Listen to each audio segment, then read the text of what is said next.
The Power of the Dog is an impressive and Oscar-worthy film, which has generated a lot of discussion about its exploration of so-called toxic masculinity. Most of the discourse positive, but with some dissent, most conspicuously from Sam Elliott.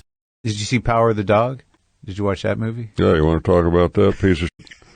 But what the does this woman from down there New Zealand. New Zealand. Right.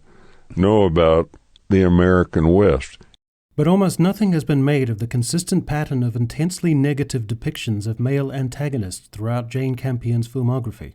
The same dynamic, featuring sympathetic heroines and emotionally stunted, domineeringly toxic male antagonists, whose masculinity itself is usually the destructive element, almost an antagonist in itself, has played out consistently through Campion's career, and when looked at in context, begins to look a bit like a preoccupation.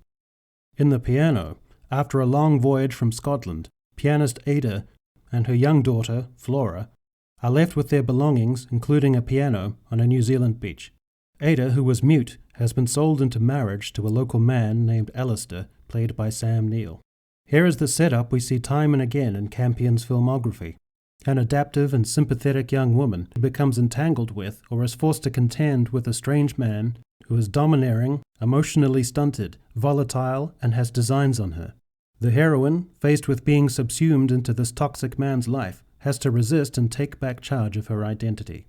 Sam Neill is particularly stilted, impatient, and ultimately so consumed with sexually and emotionally toxic anger that he slices off one of Ada's fingers, saying, "I simply clipped your wing." 3 years later, Campion directed an adaptation of Henry James's The Portrait of a Lady. In this film, Isabel, a spirited heiress, travels to Europe in order to discover herself, and soon gets entangled with Gilbert Osmond, a callous, manipulative, hardened man who finds a kind of louche pleasure in manipulating Isabel and undermining her outgoing nature.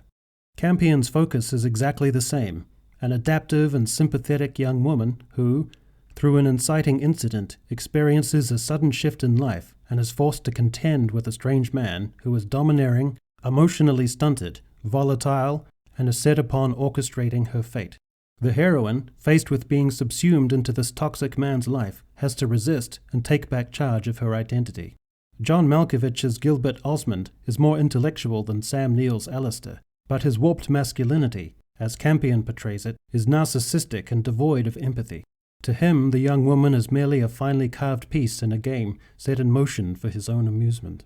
In 2003's In the Cut, Franny Avery, played by Meg Ryan, is a young woman who, again, is placed in circumstances where she must struggle to adapt.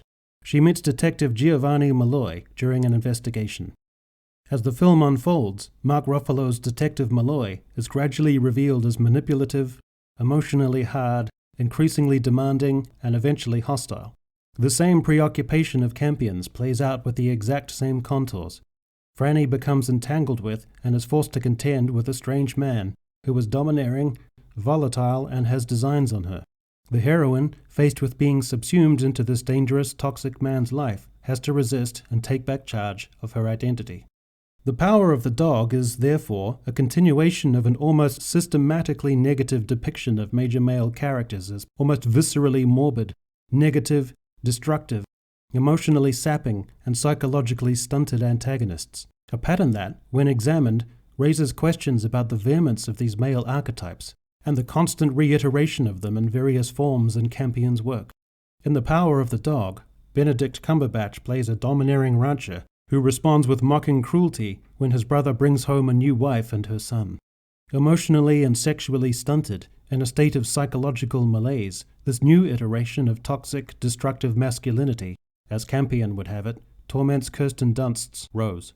Yet again, a likable, adaptive, and sympathetic woman who, through an inciting incident, experiences a sudden shift in life where she must find her feet, becomes entangled with or is forced to contend with a strange man who is domineering, emotionally stunted, volatile, and seemingly has designs on her. The heroine is faced with being subsumed into this toxic man's life, and this time her son, whose masculinity is more suitably aligned and ordered, in Campion's view, or rather is perhaps divested of any particular notion of a constructed masculine identity, is also under threat.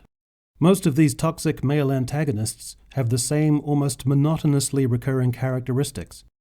They are adept and taxingly consistent in searching for and then exploiting women's emotional weaknesses. They try to isolate the heroine and inhibit her from emotional openness with others. Each is overtly or latently violent. All are domineering or in a position of authority, and largely dismissive of others around them. Sam Neill's Alistair with the other settlers, Gilbert Osmond with his retinue of servants and his orbit of socialites, Mark Ruffalo's detective with his underlings, and Benedict Cumberbatch's Phil with his team of ranchers. Many of these toxic men express their contempt due to repressed sexuality.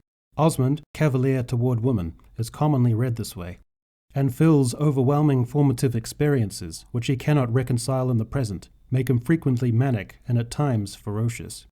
With the exception of a film like Bright Star, which lacked her usual emotional intensity, Jane Campion has a consistent and jarringly repetitious approach to masculinity, consistently casting it in a negatively domineering, negatively socially constructed, negatively corrupted and maligned way, and with masculinity as a potent but dangerous thing, consistently reimagined and depicted as a false and undermining thing for men to try and inhabit. This is a great and necessary theme in and of itself, but when it recurs systematically as one of the dominant themes of a whole filmography, then it raises the question of whether it tips over into a slightly dubious preoccupation.